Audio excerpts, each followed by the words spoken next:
Growing up in a small, quiet town, my family seemed like something out of a Hallmark card.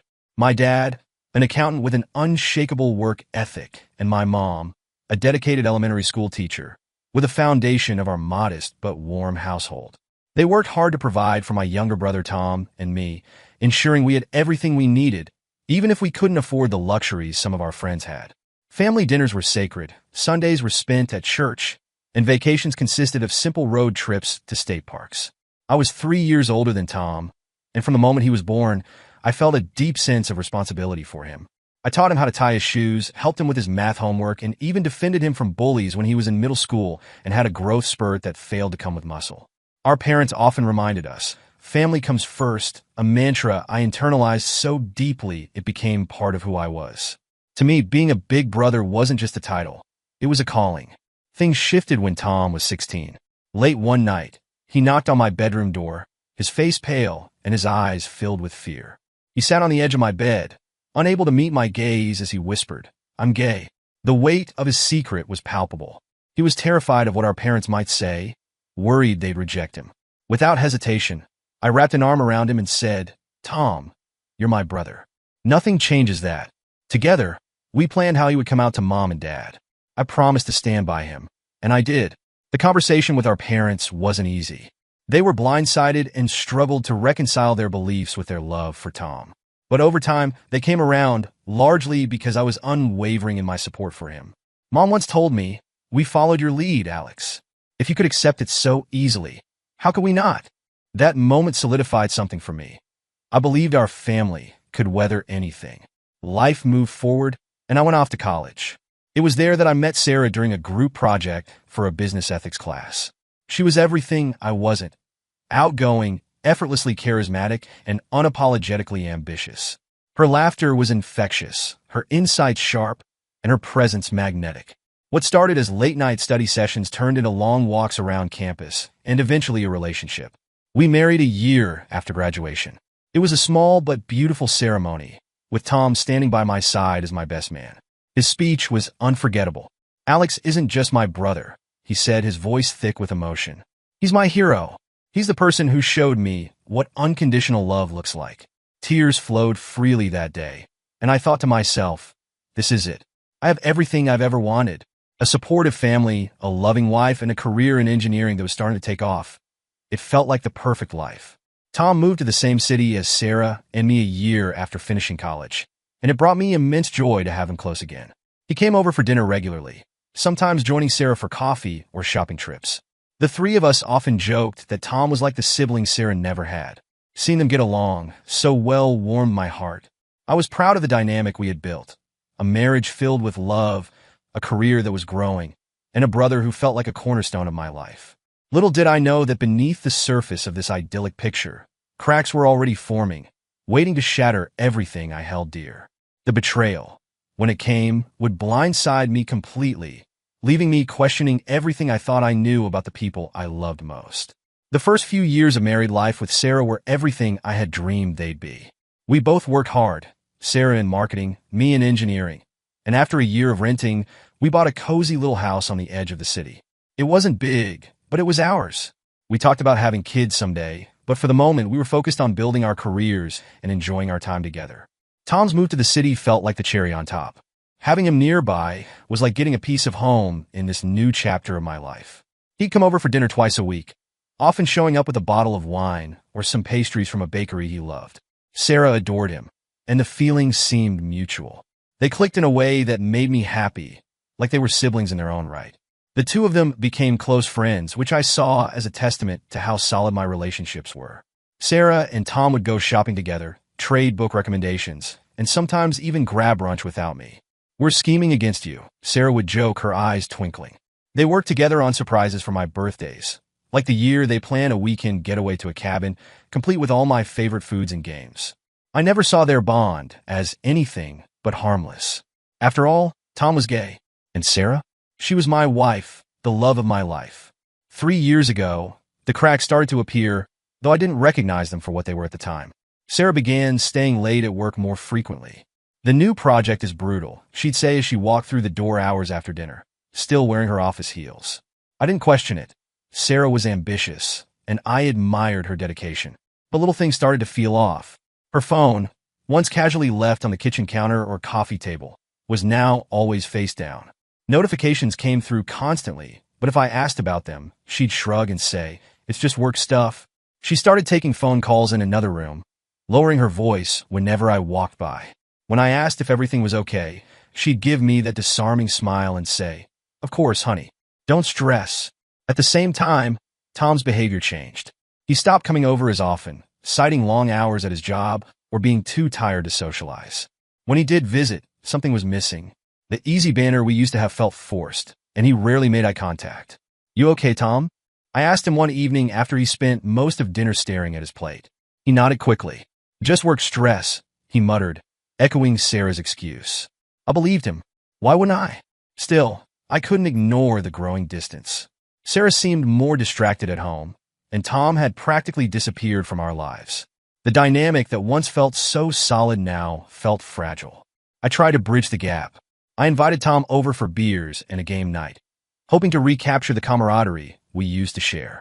He came, but his laughter felt hollow, and he left early, saying he had an early meeting the next day. When I told Sarah about it, she barely reacted. "Maybe he's just going through something," she said with a shrug before turning back to her laptop. In hindsight, all the signs were there, flashing like neon lights, but I was too trusting, too invested in the life I thought we were building, to see them for what they were. Sarah and Tom, the two people I loved and trusted most in the world, were pulling away from me. And I had no idea that the distance wasn't a coincidence. It was deliberate. The night Sarah came home, something about her felt different. She walked in with none of her usual chatter, her shoulders hunched as if the weight of the world rested on them. I asked how her day was, but all I got was a distant, "fine," before she busied herself setting the table. When we sat down to eat, her silence was suffocating. Then, she said the words I've come to dread. "We need to talk." My stomach churned as I put down my fork. "What's wrong?" I asked, though I wasn't sure I wanted the answer. "I've been unhappy," she began, her voice shaky. "For a while now." My mind raced, trying to make sense of it. I thought we were okay. Sure, things have been a bit off lately, but I chalked it up to stress from work or the usual ebb and flow of marriage. She went on about how she needed space, how she felt like she was losing herself in our relationship. "It's not your fault," she added, which somehow made it worse. Her words felt rehearsed, like she'd been practicing this speech for weeks. Over the next few days, I tried to make sense of it all. I asked her if there was someone else, but she denied it vehemently. "This is about me," she insisted, "not about anyone else." I wanted to believe her, even though a nagging voice in the back of my mind told me otherwise. 2 weeks later, she filed for divorce. The process was oddly smooth, too smooth.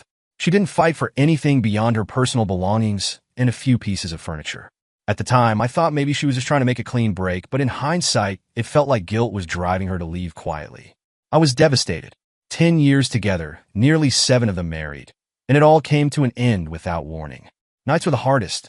I'd lie awake, replaying every moment of our relationship, trying to figure out where it had all gone wrong.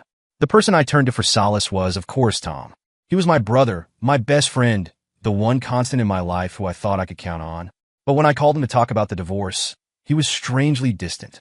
"Man, I'm sorry to hear that," he said when I poured my heart out. "Relationships are tough." That was it. No words of encouragement, no offers to come over and keep me company. He sounded distracted, like he was just waiting for the conversation to end. After that, Tom stopped answering my calls regularly. When I did catch him, his responses were brief and shallow. Then, out of nowhere, he announced that he was moving to another state for a new job. "It's a great opportunity," he said when I asked why he was leaving so suddenly. Something about it didn't sit right with me. Tom had always been the kind of person who talked endlessly about his plans, but now he was giving me vague answers and avoiding eye contact. Still, I didn't push him. I was too caught up in my own grief to dig deeper. As I stood on the curb watching Tom's car disappear down the street, I couldn't shake the feeling that I was losing more than just my wife. It felt like my brother was slipping away too, and I didn't know why. What I didn't realize was that the two losses were connected in a way that would shatter everything I thought I knew about them both. 3 years had passed since Sarah walked out of my life, and I was finally beginning to feel like myself again. Moving into a new house and meeting Emily had brought me a sense of peace I hadn't felt in years. Emily was everything Sarah wasn't: kind, compassionate, and honest. For the first time in a long while, I felt hopeful about the future. Then the email arrived. The subject line alone made my stomach churn. You deserve to know the truth. It was from Jane, someone I barely remembered, one of Sarah's old co-workers. The email started with an apology. Jane explained that she'd been debating for years whether to contact me, but after seeing Sarah and Tom together recently, she couldn't keep quiet. I've been holding on to this guilt for too long, she wrote. You didn't deserve what they did to you. I hesitated before scrolling further. Something in me already knew what I was about to see, but nothing could have prepared me for the evidence Jane had attached. There were photos, dozens of them.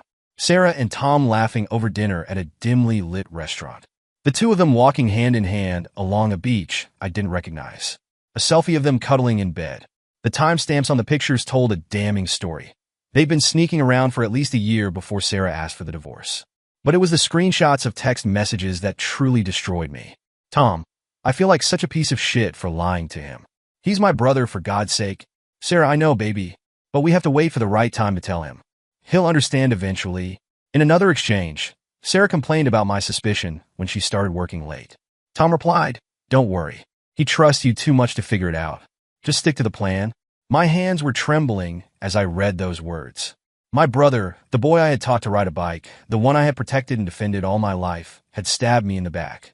And Sarah, the woman I thought I'd grow old with, had orchestrated it all alongside him. For hours, I just sat there staring at the email, unable to move or think. Memories of the past few years flashed through my mind like a cruel montage. The late nights Sarah spent working, the way Tom had started avoiding me just when I needed him most, their sudden relocations to the same city after the divorce. It all made sense now, in the most devastating way possible.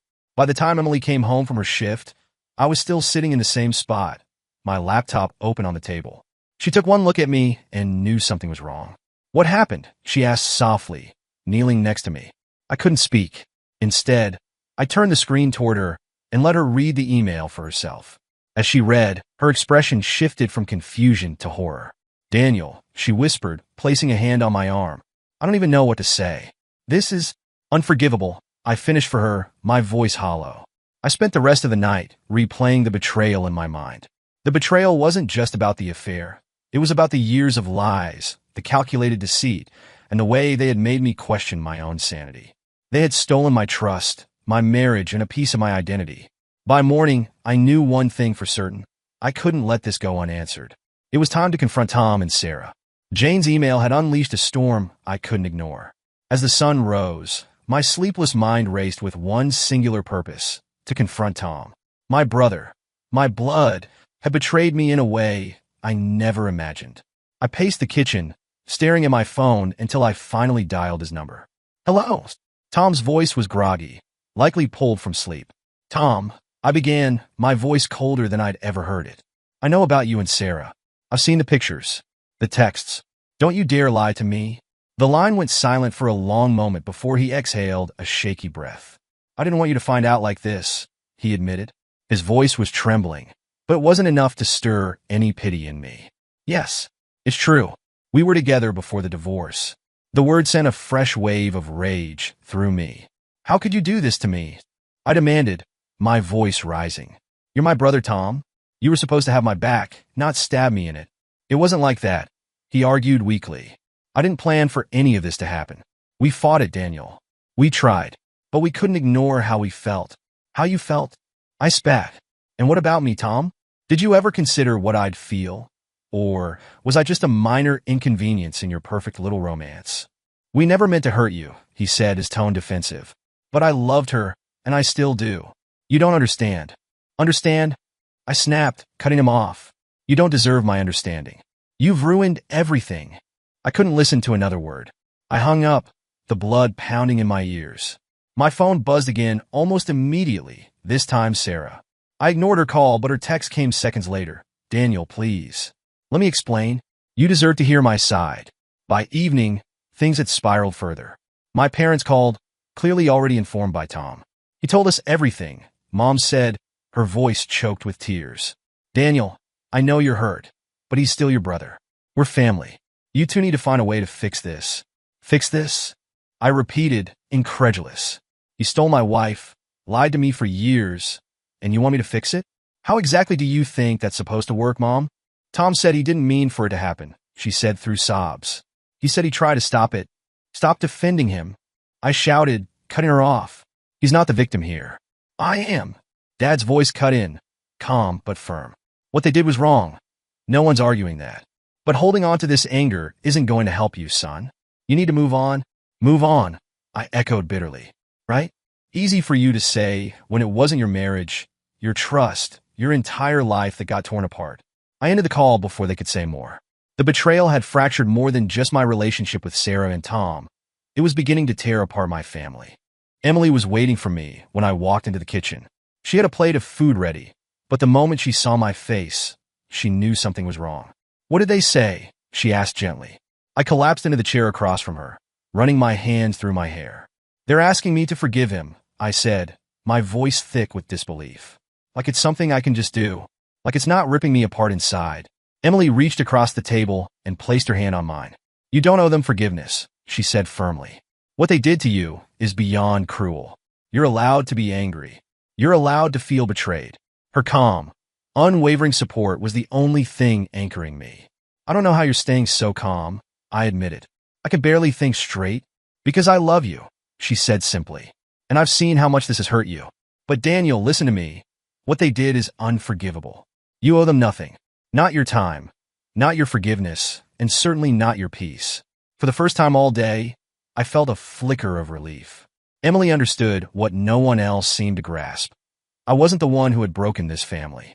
Tom and Sarah had destroyed it, and now they had the audacity to ask for my understanding? Not a chance. The days after my confrontation with Tom felt surreal, like I was stuck in a loop of disbelief and anger. Every memory with Sarah and Tom played on repeat in my head, taking on new, painful meanings. Those nights when Sarah claimed to be working late and came home smelling vaguely of Tom's cologne. The inside jokes they shared at family dinners that left me feeling slightly excluded. At the time, I thought I was overthinking. Now, it was all too clear. Emily did her best to keep me grounded. You need to focus on what's next, she told me. But how could I when every time I closed my eyes, I saw the two of them laughing at my expense? In a desperate attempt for clarity, or maybe just a sense of control, I started combing through my old emails and photos. Maybe I could pinpoint when everything began to unravel. That's when I found it. A simple email from Sarah to Tom, dated 2 weeks before our wedding.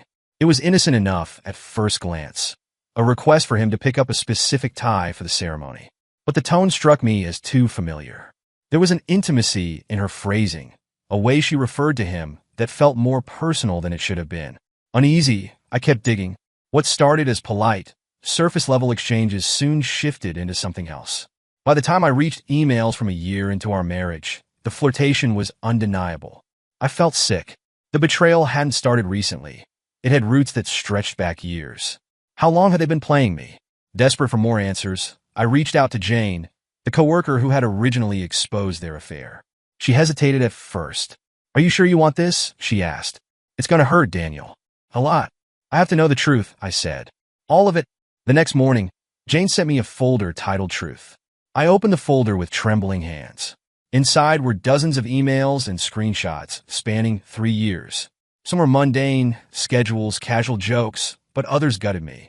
They detailed secret weekend trips, hotel meetups, and late-night plans to keep me in the dark. One email from Tom was particularly damning. Do you think he knows? He's been working overtime a lot lately. I doubt he's paying attention. Sarah's response chilled me. He's too trusting. That's why this works. Too trusting. They'd exploited the very thing that made me believe in them. The betrayal wasn't just physical. It was calculated and cruel. Fueled by anger, I called my parents. You need to see this, I told them. These emails prove how long this has been going on. They didn't just betray me. They mocked me. Mom's voice was weary. Daniel, we don't need to see them. What's done is done. We should focus on healing as a family.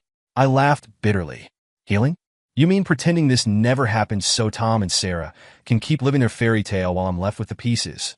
For once, Dad didn't immediately back her up. Maybe we do need to see them, he said quietly. If it's as bad as you say, it changes everything. That night, I forwarded the emails to them. Hours passed with no reply, no call. The silence was deafening. But deep down, I knew they couldn't ignore this forever. Truth like this had a way of cutting through even the strongest denial. The morning after I sent the emails, my phone rang. It was my dad, his voice heavy and strained. I read them all, he began, skipping any greeting. Your mother, she's devastated. And I don't even know what to say to you. I feel ashamed. His pain wasn't the validation I thought I wanted. It just left me feeling emptier. Do you still think I should help him? I asked, my voice shaking with anger and something I couldn't quite name. Dad hesitated, the weight of his conflict palpable even through the phone. I don't know. What Tom and Sarah did, it's unforgivable. But he's still my son, Alex. That hasn't changed. Later that day, Mom called. Unlike Dad, she wasn't ready to admit fault. Her tone was a mix of desperation and denial. We need to fix this, Alex, she pleaded. This family is falling apart. Fix it? I said, unable to keep the venom out of my voice. You think forgiveness is some magical glue that will hold this together?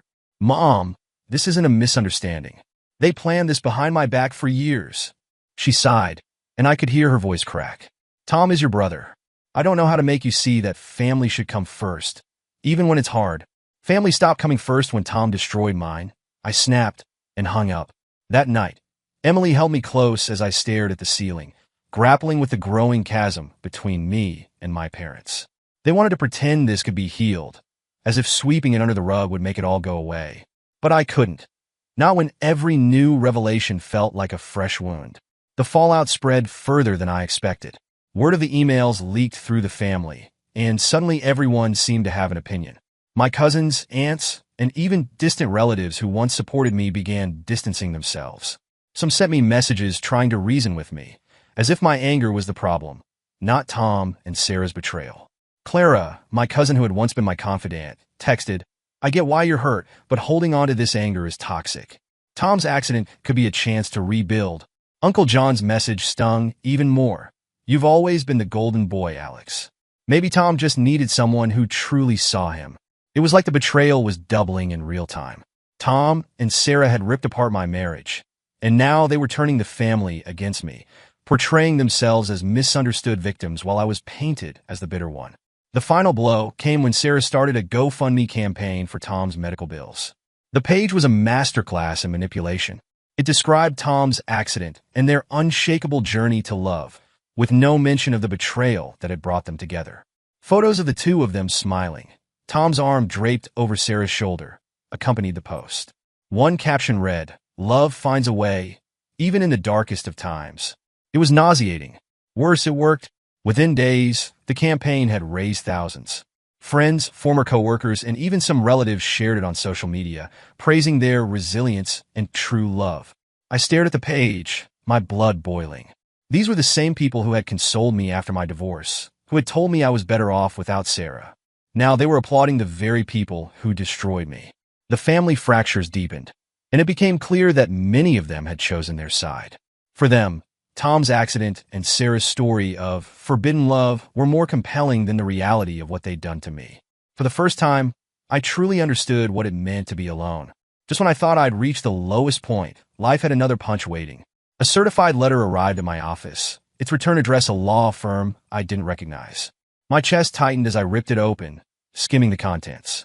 It was from the hospital's legal team, because Tom had named me his medical proxy years ago, back when we were still close. They needed my authorization for his critical spinal surgery. The kicker? I couldn't just decline. Legally, I was bound to either make the decision or go through a lengthy court process to resign as proxy. The absurdity of it all hit me like a freight train. The brother who had betrayed me so deeply had, perhaps unknowingly, left his life in my hands. And now, every delay in my decision risked worsening his condition. That evening, Emily and I sat at the kitchen table, the legal documents spread out between us. My lawyer was on speakerphone, his tone measured but firm. You can resign as his medical proxy, he explained, but the process takes time. The court would need to appoint a replacement, likely a close family member. In the meantime, any delay in decisions could be seen as negligence. So, if I just ignore this, what happens? I asked, gripping the edge of the table. He hesitated before responding.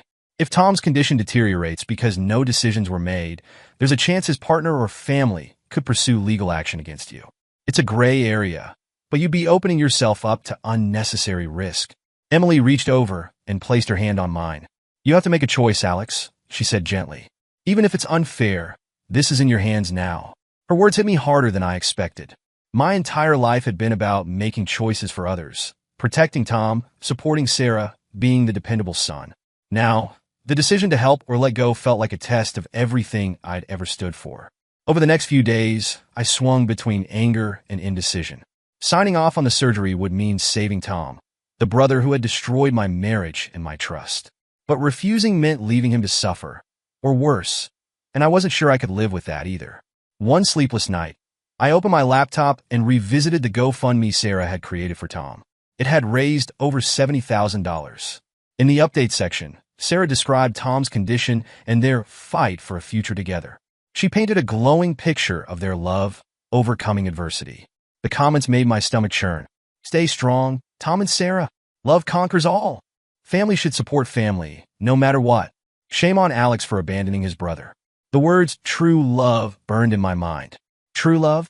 They built their love on lies and deceit, and now they wanted me to clean up their mess. My parents called the next morning. Mom's voice was softer than before, almost pleading. Alex, the hospital says the surgery has to happen soon. Tom's condition is worsening by the day. I don't think I care, I said, my voice colder than I expected. There was a pause. Then my dad spoke, his tone weary but firm. I know you're angry, and you have every right to be. But holding on to this anger? It'll eat you alive, son. Is that what you want? The line went quiet as his words lingered in the air. I hung up without responding. The hospital needed my decision by the end of the week. I was running out of time, but every option felt like a trap. If I signed off, I'd be helping the people who had hurt me most. If I didn't, I'd become the villain in a story they'd already twisted to suit their narrative. The days leading up to the hospital's deadline felt like a slow, suffocating torture. Each morning, I woke up with the same knot in my stomach, knowing the clock was ticking. The phone rang constantly. Calls from the hospital, my parents, even Sarah, though I refused to answer hers.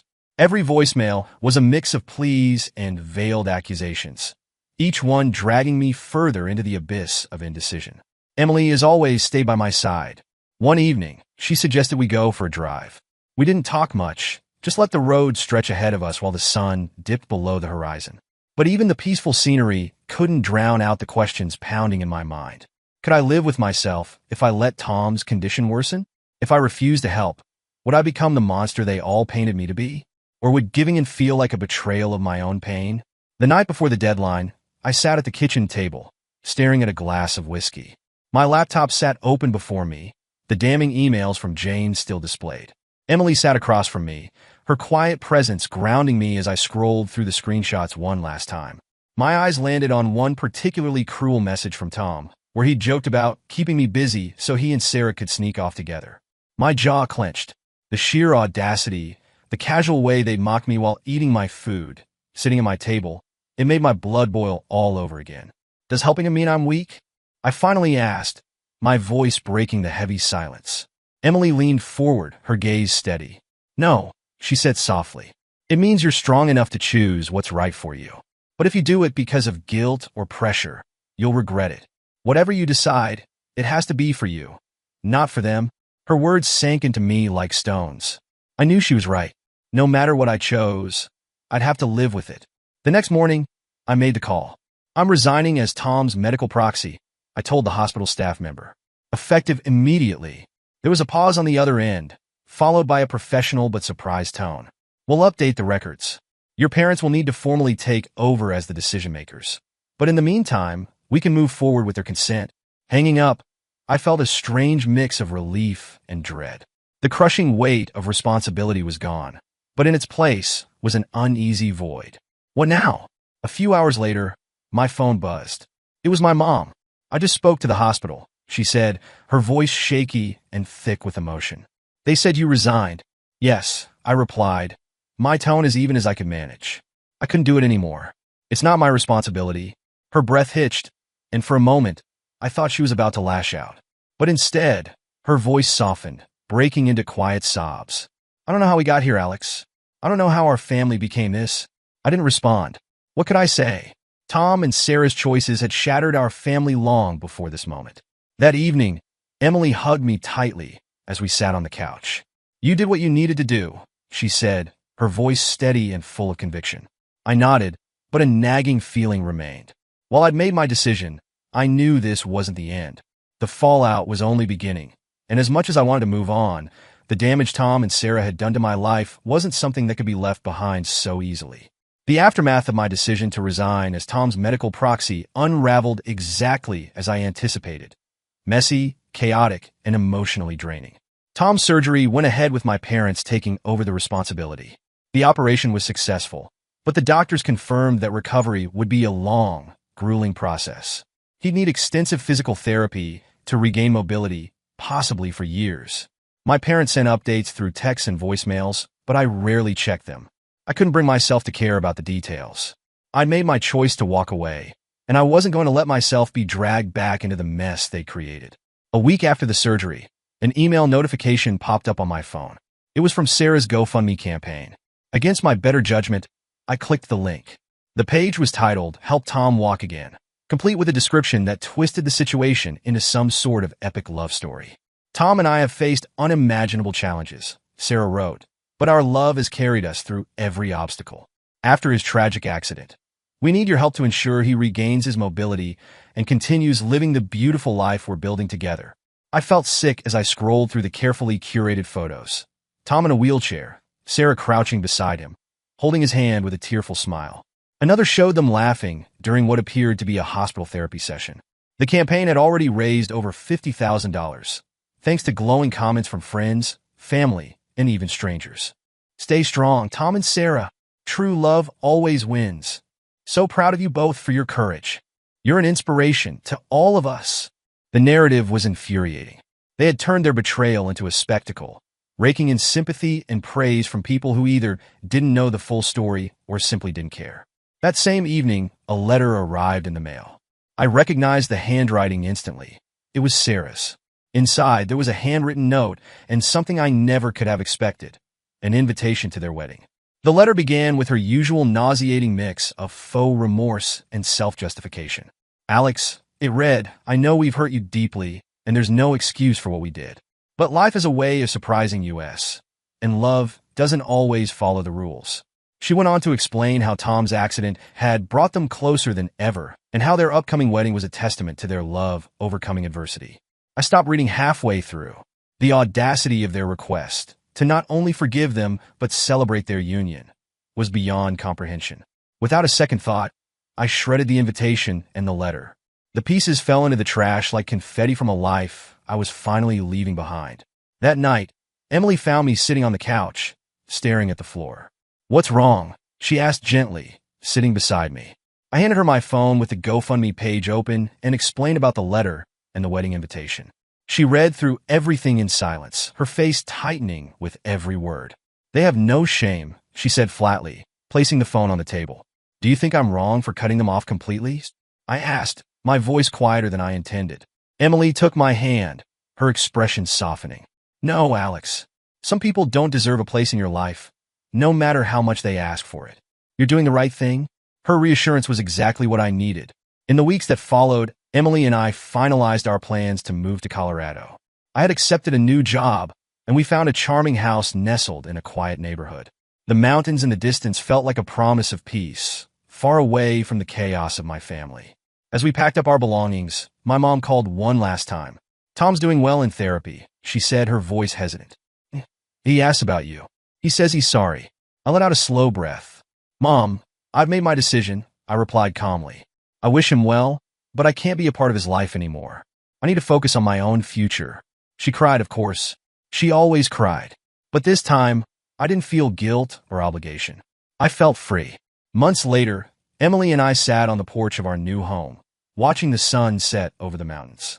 Charlie, our recently adopted golden retriever, lay at our feet, content after a long walk.